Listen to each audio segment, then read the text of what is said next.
السلام علیکم ورحمۃ اللہ وبرکاتہ۔ محترم سامعین و ناظرین، امید ہے تمام احباب خیریت سے ہوں گے، رمضان المبارک کی رحمتیں برکتیں سمیٹ رہے ہوں گے۔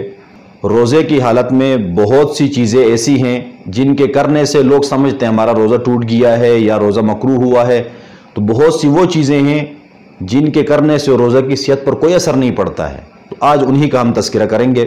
سب سے پہلی چیز ہے مسواک کرنا۔ مسواک کرنے میں روزے کی صحت پر کوئی اثر نہیں پڑتا ہے۔ سر یا مونچھوں پر تیل لگانا یہ بھی جائز ہے روزے کی حالت میں۔ آنکھ میں سرما لگانا، آنکھ میں دوائی ڈالنا، اس سے بھی روزے کی صحت پر کوئی اثر نہیں پڑتا ہے۔ خوشبو لگانا، اسی طرح گرمی اور پیاس کی وجہ سے غسل کرنا، انجیکشن لگانا، اس سے روزے کی صحت پر کوئی اثر نہیں پڑتا ہے۔ ہاں، طاقت کے لیے ڈرپ یا انجیکشن نہیں لگوانا چاہیے۔ بھول کر کچھ کھا پی لینا، بغیر کسی ارادے کے حلق میں کوئی چیز چلا جانا، بلا قصد حلق میں پانی چلا جانا، خود بخود قے آ جانا، اس سے بھی روزے کی صحت پر کوئی اثر نہیں پڑتا ہے۔